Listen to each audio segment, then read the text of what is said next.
नमो तस् भगवतो अर्हतो सम्मा समुदस्। नमो तस् भगवतो अर्हतो सम्मा समुदस्। नमो तस् भगवतो अर्हतो सम्मा समुदस्। भगवान तथागत गौतम बुद्ध,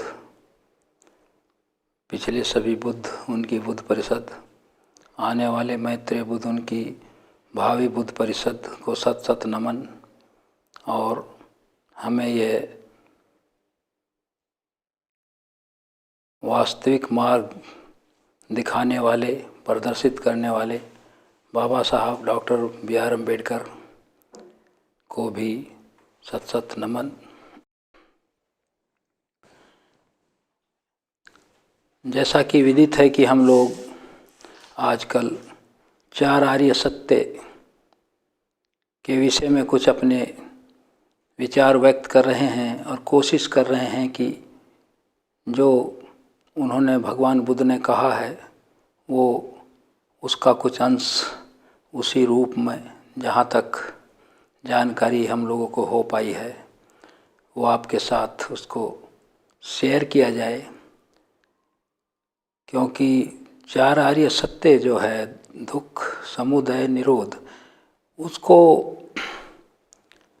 अमल में लाने के लिए और उसमें आगे बढ़ने के लिए अष्टांगिक मार्ग ही एकल मार्ग है। इसके अलावा कोई दूसरा विकल्प या रास्ता नहीं है। अगर होता तो बुद्ध के बिना वो कोई और भी खोज सकता था, लेकिन ये बुद्धों का ही विषय है, ये उन्हीं का अनुसंधान है। कई बार कहा जा चुका है और मैं फिर उसको रीइटरेट करूँगा, दोहराऊँगा, क्योंकि इस लोक में जब भी बुद्ध आते हैं वो उसी तरह आते हैं जैसे अन्य मानव प्राणी आते हैं। कोई ऐसा उसमें कल्पना, अजूबा या कोई ऐसी चीज़ नहीं है जो आम आदमी की, साधारण व्यक्ति के पहुँच की, समझ की पहुँच से बाहर हो।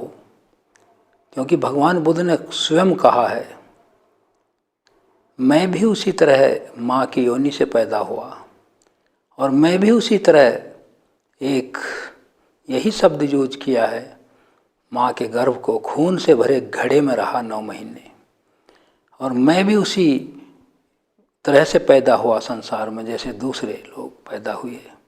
लेकिन जब से मुझे एनलाइटनमेंट हुआ, बुद्धत्व, सम्मा संबोधि प्राप्त हुई, तो मैं एक इसी लोक में असाधारण मानव की तरह हूँ। उन्होंने कभी भी ये क्लेम नहीं किया कि वो कोई ऐसे सुपर नॉर्मल व्यक्ति हैं जो इस संसार से भिन्न हैं। हाँ, प्रज्ञा और अपनी सम्मा दिट्ठी में वो सर्वोच्च हैं, इसीलिए उनको बुद्ध कहा गया है। अब सम्मा दिट्ठी, दिट्ठी क्यों नहीं कहा भगवान बुद्ध ने? प्रश्न ये उठ सकता है कि दिट्ठी क्यों नहीं कहा गया? सम्मा दिट्ठी, सम्यक दिट्ठी, दृष्टि, राइट अंडरस्टैंडिंग या राइट व्यू, ये तो अंग्रेजी के उनके ढूंढा गया है क्या उनको अंग्रेजी में कहा जाए, क्योंकि भगवान बुद्ध की शिक्षाएं कोई ऐसी जगह अब संसार में, लोक में नहीं है जहाँ ना फैली हुई हो। तो अपनी अपनी मातृभाषा के अनुसार सभी ने अपनी अपनी जो उनकी बोली है, जिसमें उनका बोलचाल का व्यवहार चलता है, उसी के अनुसार इनकी अपने रेंडरिंग ढूंढी है, इनको क्या रूप दिया जाए उनकी भाषा में। तो सम्मा दिट्ठी जो पाली में है, सम्यक दृष्टि हिंदी में है, अंग्रेजी में राइट व्यू, राइट अंडरस्टैंडिंग, इस तरह की ये रेंडरिंग्स हैं। इनका अभिप्राय एक ही। अब सम्मा दिट्ठी, राइट अंडरस्टैंडिंग, जो वास्तविकता है। दिट्ठी का कहने का मतलब ये है, अगर खाली दिट्ठी कहते तो दिट्ठी में प्लस और नेगेटिव दोनों शामिल होते। जो भी हमारी समझ है या प्रज्ञा हम जिसको कहते हैं, नॉलेज जिसको कहते हैं, उसमें फिर सभी तरह की नॉलेज होती। तो फिर उससे तो विकास नहीं होता, वो तो एक मिसलेनियस टर्म है। किसी भी व्यक्ति का स्पेशलाइजेशन या विशेषज्ञता, और वैसे भी आप देखिए इसको बात को के अलावा, जब भी कोई व्यक्ति अपना एकेडमिक करियर चुनता है या अपना व्यवसाय चुनता है तो उसमें वो पूर्णता को प्राप्त करना चाहता है, ताकि उसमें पूरा उसको तभी लाभ होगा कि जब उसका जो व्यवसाय है या जॉब है उसमें कोई कमी न रह पाए, तभी उस विषय का वो विशेषज्ञ कहा जाएगा।